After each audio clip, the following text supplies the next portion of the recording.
कोई भी लक्ष्य तेरे साहस से बड़ा नहीं, कोई भी लक्ष्य तेरे साहस से बड़ा नहीं, हारा वही जो लड़ा नहीं, हारा वही जो लड़ा नहीं। कोई भी लक्ष्य तेरे साहस से बड़ा नहीं, हारा वही जो लड़ा नहीं।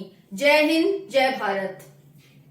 साथियों, आप सभी को पता है हम क्लास 6 की ज्योग्राफी की क्लास कर रहे हैं, जिसमें हमारे 5 चैप्टर हो चुके हैं। ये हमारा 6th चैप्टर है। 6th चैप्टर का नाम है वन का देश कॉन्गो लोकतंत्रीय गणराज्य, जिसे जायरे कहा जाता था पहले, बट अभी क्या कहा जाता है इसे?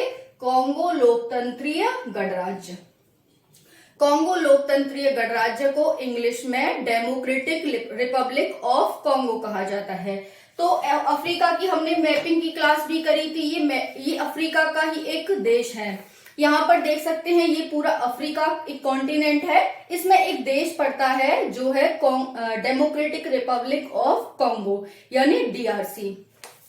इसके पश्चिम में ही एक देश कॉन्गो पड़ता है, वो अलग देश है, और डेमोक्रेटिक रिपब्लिक ऑफ कॉन्गो अलग देश है। तो डेमोक्रेटिक रिपब्लिक ऑफ कॉन्गो को ही हम यहाँ पर कॉन्गो लोकतंत्रीय गणराज्य कह रहे हैं, जिसे पहले जायरे कहा जाता था। इतना आप सभी को क्लियर हो गया? हम इस क्लास में क्या क्या पढ़ने वाले हैं, पहले ये देखेंगे। डेमोक्रेटिक रिपब्लिक ऑफ कॉन्गो का एक परिचय देखेंगे, उसकी भूमि और जलवायु देखेंगे, साधन और उनका उपयोग, वन, वन्य प्राणी, मिट्टी और फसलें, यहाँ पर खनिज और उद्योग कैसे हैं, यहाँ जल विद्युत कैसे किया जाता है, जनसंख्या यहाँ पर कितनी है, कैसी है, प्रमुख नगर कौन कौन से हैं यहाँ, और यहाँ के बंदरगाह कौन कौन से प्रमुख हैं। हम ये सारी चीजें इस क्लास में देखेंगे। तो क्लास बहुत ही इंपॉर्टेंट है सभी एग्जाम के लिए, और क्लास 6 के लिए, 7th के लिए, 8th के लिए आप रिवीजन कर सकते हैं, क्योंकि हर किसी की आदत होती है कि हम आगे बढ़ते जाते हैं और पीछे का भूलते जाते हैं। तो आप 30 मिनट में यहाँ पर शॉर्ट रिवीजन कर सकते हैं। स्टार्ट करते हैं अपनी क्लास को। जायरे एक परिचय। 1960 ईस्वी में बेल्जियम से आजादी मिली जायरे को। जायरे यानी कि DRC, democratic Republic of Congo को। तो यहाँ पर हम जायरे न लिख के हम डेमोक्रेटिक रिपब्लिक ऑफ कॉन्गो ही कर लेते हैं। क्या है? Democratic Republic of Congo. तो 1960 में बेल्जियम से डीआरसी को आजादी मिली। जनसंख्या अन्य सभी देशों से अधिक है इसकी। हमने देखा ये सबसे हमें बड़ा ही दिखाई दे रहा है, दिखाई भी दे रहा होगा आपको क्षेत्रफल के हिसाब से, ये सबसे बड़ा देश। तो यहाँ पर जनसंख्या है वो अन्य सभी देशों से ज्यादा है। सबसे प्रगतिशील और संपन्न देश है डीआरसी। क्षेत्रफल इसका भारत के 3/4 भाग है। भारत का 3/4 भाग है, यानी कि भारत से सिर्फ एक भाग ही कम है, अदरवाइज ये भारत के बराबर ही इसका क्षेत्रफल है। तो 3/4 भाग के बराबर इसका क्षेत्रफल है।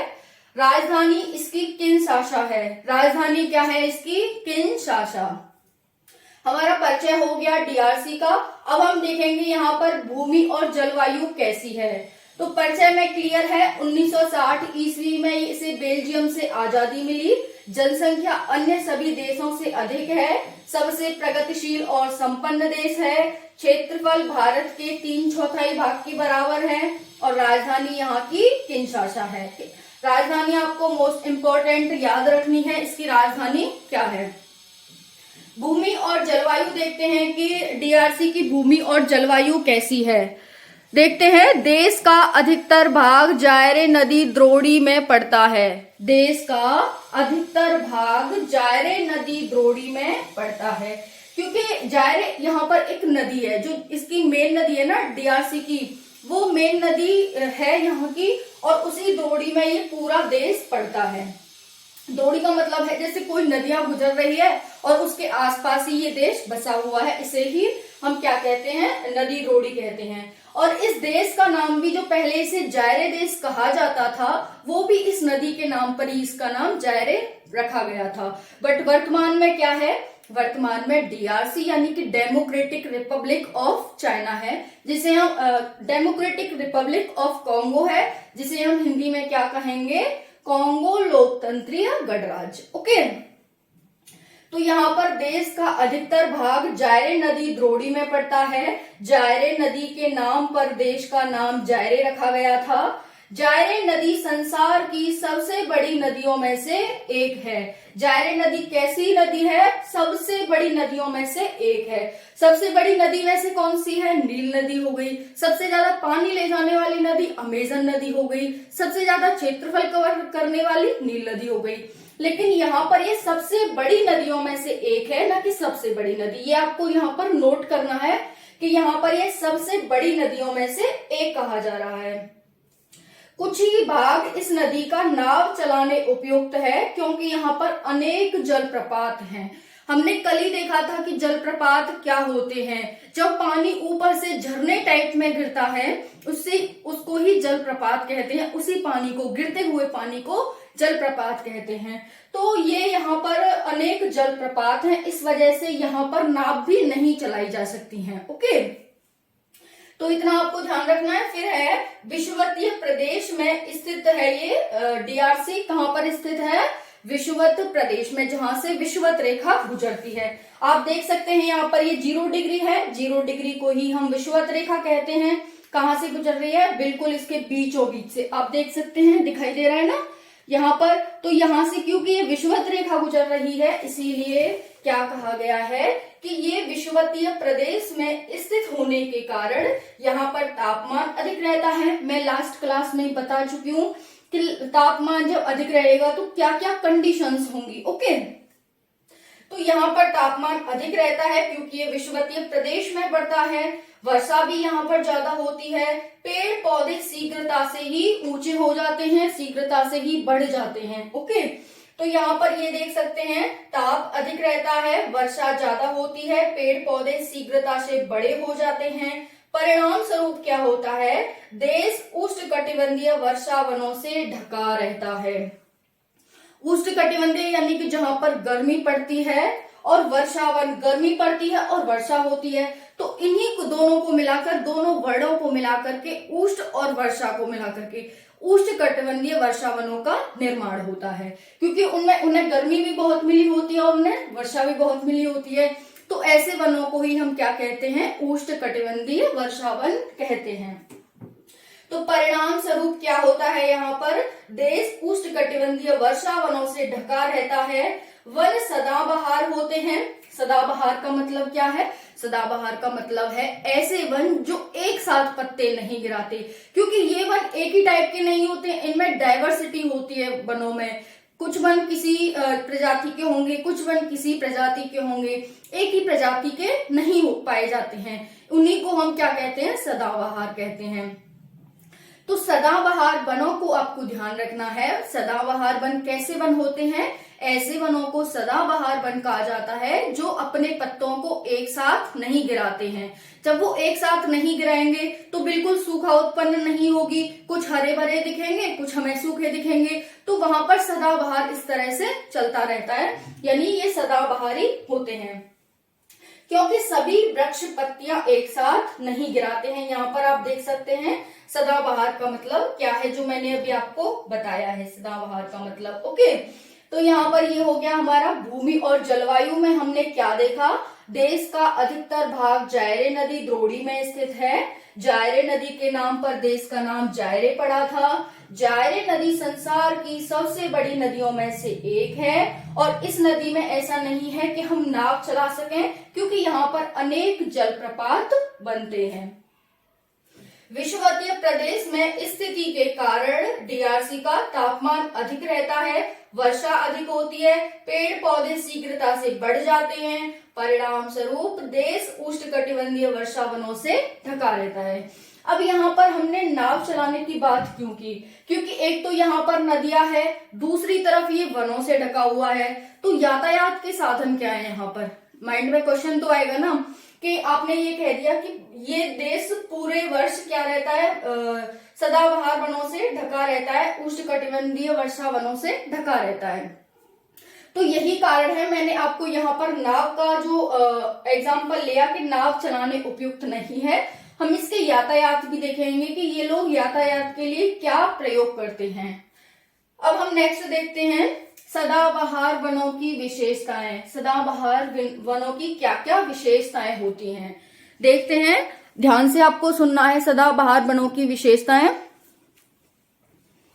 वन बहुत ऊंचे होते हैं। जहां पर सदाबहार वन पाए जाते हैं, आप देखते होंगे कि वन बहुत ही ऊंचे ऊंचे होते हैं, पेड़ बहुत ही ऊंचे होते हैं, क्योंकि सूर्य की प्रकाश उनकी उनमें होड़ लगी रहती है। जब पेड़ ऊंचे ऊंचे कब जाएंगे, मैंने कल बताया था कि जो मरुस्थल होता है, जो सहारा मरुस्थल या फिर भारत में थार मरुस्थल है, वहां पर जो पेड़ पौधे होते हैं वो हमें फल फूल क्यों नहीं देते, क्योंकि वो पानी की खोज में, पानी तो है नहीं मरुस्थलों में, पानी तो होता नहीं है, वो पानी की खोज में उनकी जड़ें बहुत ही गहराई तक नीचे चली जाती हैं पानी की खोज करते हुए, इसीलिए उनमें कांटे उत्पन्न हो जाते हैं, पानी नहीं मिल पाता है उन्हें। सेम यहाँ पर ये कंडीशन है कि जब यहाँ पर बहुत ऊंचे ऊंचे वन पाए जाते हैं, तो क्यों पाए जाते हैं, क्योंकि वन एक दूसरे से ऊंचे निकलने की होड़ लगी रहती है उनमें।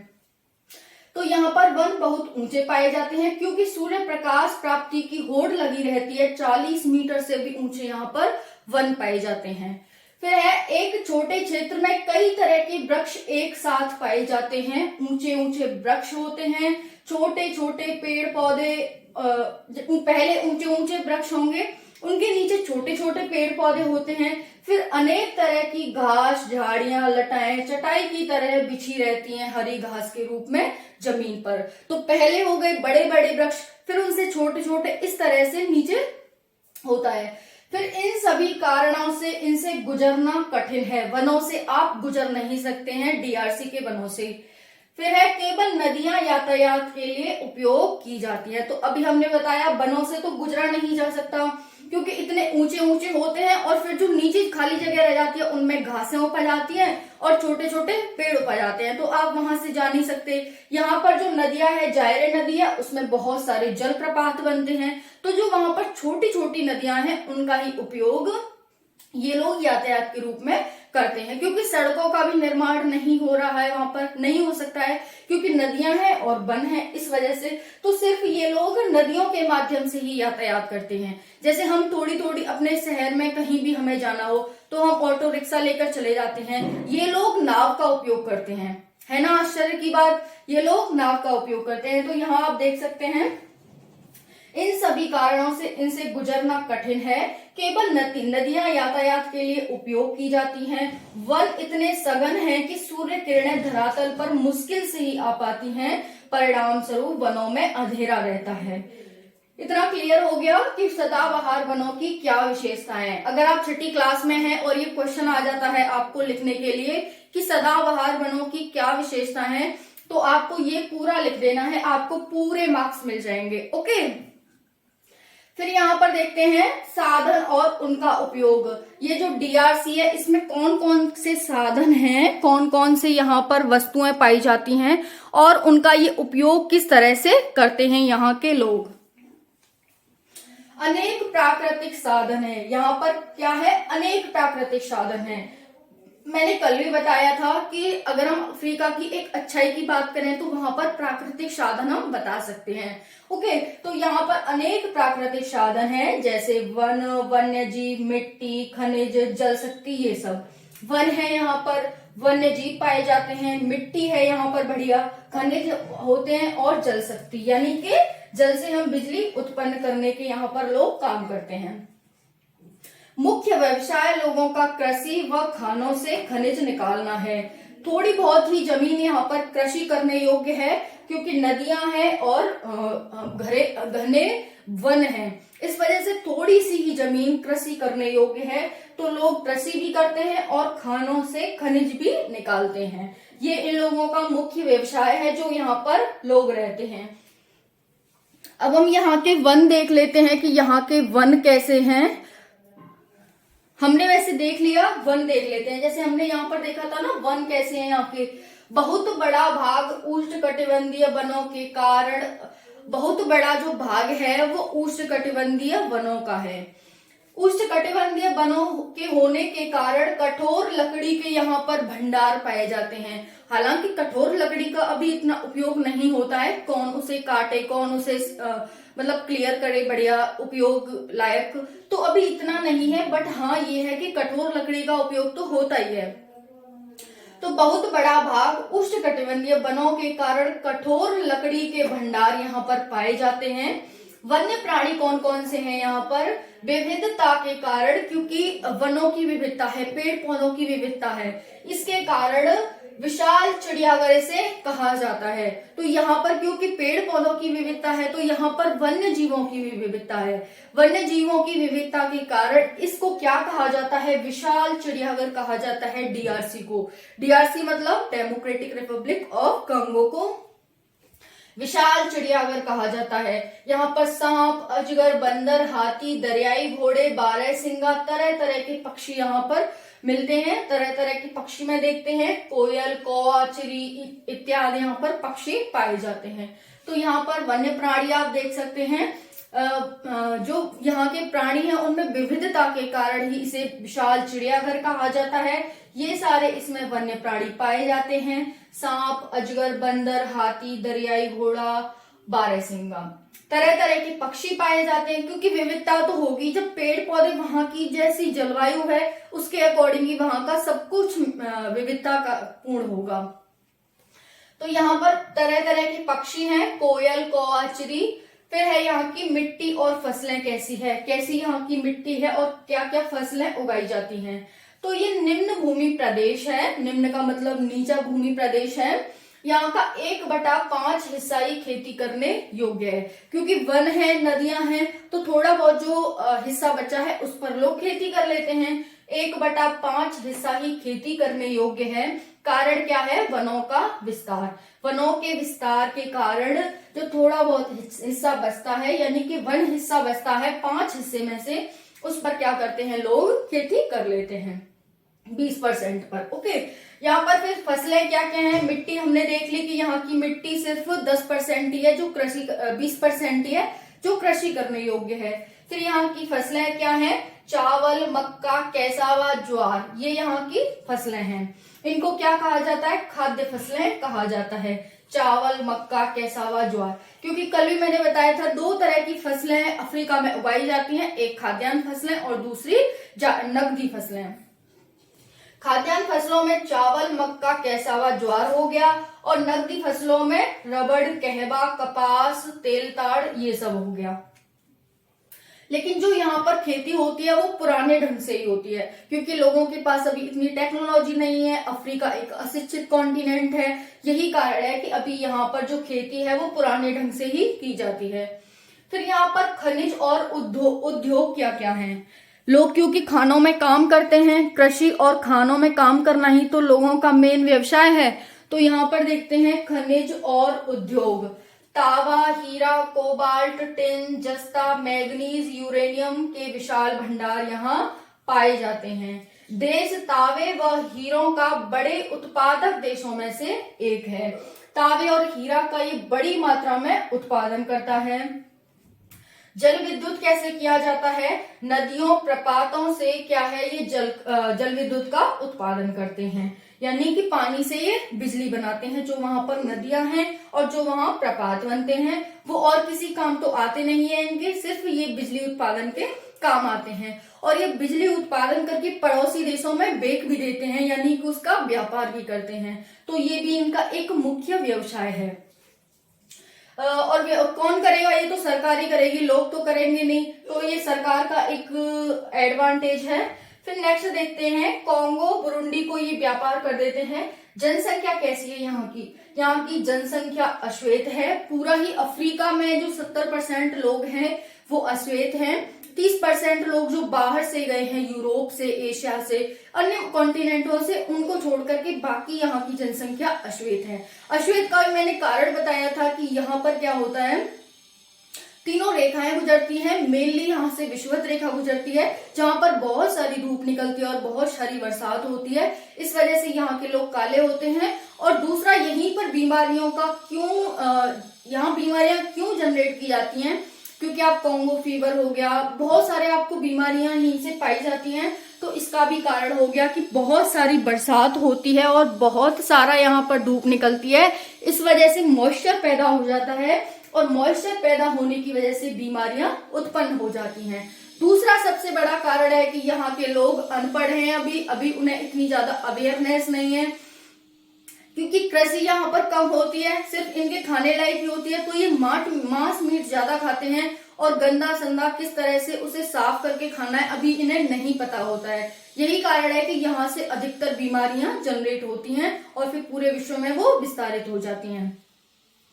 जनसंख्या अश्वेत है। भाषा यहाँ पर 2/3 बतु भाषा बोलते हैं। जो यहाँ के 2/3 लोग हैं वो बतु भाषा बोलते हैं। अधिकतर लोग गांव में रहते हैं, परंतु तेजी से शहरीकरण हो रहा है। जो बाहर से लोग जा रहे हैं, जो चाइना हो गया, भारत हो गया, वहां पर जो फैक्ट्रियां खोल रहे हैं, या यूरोप के देश हो गए, वहां पर जो फैक्ट्रियां खोल रहे हैं, उससे जो बाहर के देश जा रहे हैं, इससे शहरीकरण बढ़ रहा है। फिर प्रमुख नगर कौन से हैं? तो सबसे बड़ा नगर किंशासा, जो इसकी राजधानी है, सबसे बड़ा नगर है। फिर और नगर कौन से हो गए? लुबबासी हो गया और किशनगढ़ी हो गया। ये इसके क्या है? अन्य नगर हैं जो प्रमुख नगर हैं। बंदरगाह कौन सा ये है यहाँ पर? तो जायरे नदी पर स्थित मताड़ी इसका प्रमुख बंदरगाह है। क्या याद रखना है आपको? प्रमुख बंदरगाह में मताड़ी यहाँ का प्रमुख बंदरगाह है।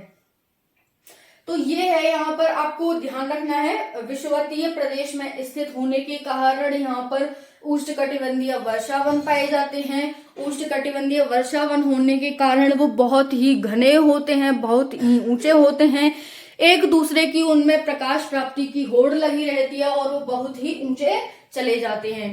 पहले सबसे बड़े वन होते हैं, फिर उनके नीचे छोटे छोटे वन उगाते हैं, फिर नीचे घास, इसीलिए उनमें प्रकाश नीचे धरातल तक नहीं पहुंच पाता है और वहां से आपको गुजरना बहुत ही मुश्किल है। इसीलिए ये लोग यातायात के लिए या तो नदियों का, छोटी बड़ी नदियां हैं उनका प्रयोग करते हैं, उनका ही प्रयोग करते हैं, इनके पास और कोई ऑप्शन भी नहीं है। ये लोग व्यवसाय के रूप में कृषि और खानों से खनिज निकालना इनका प्रमुख व्यवसाय है। यहाँ पर बिजली बड़ी मात्रा में उत्पादित की जाती है। ये साइड के देशों को उस बिजली को निर्यात भी कर देते हैं। यहाँ पर वन्य प्राणी और मिट्टी का सिर्फ 1/5 हिस्सा ही कृषि करने योग्य है, जिसमें ये अपने पेट भरने के लिए यहाँ के लोग कृषि करते हैं। आपने कभी भी नहीं देखा होगा कि अफ्रीका ने इस खाद्यान्न का निर्यात किया, इस खाद्यान्न का निर्यात किया, क्योंकि यहाँ पर ऐसी जमीन ही नहीं है जिसे निर्यात कर सकें। ओके, तो यहाँ पर ये वन्य जीव होते हैं, उनको ही अपना मेन भोजन मानते हैं और उनको ही अपना भोजन बनाकर खाते हैं। यहाँ पर ये हो गया डीआरसी 1960 में बेल्जियम से इसे आजादी मिली थी। जनसंख्या में सबसे बड़ा है और क्षेत्रफल के हिसाब से भी इसे सबसे बड़ा माना जाता है। ओके, तो क्लास कैसी लगी कमेंट सेशन में जरूर बताना। मोस्ट इम्पोर्टेंट सेशन है, सभी को अच्छे से इसे देखना है, सुनना है, समझना है, विचार करना है। अगर कोई भी डाउट रहता है तो कमेंट सेशन में आपको कमेंट करना है। जय हिंद, जय भारत।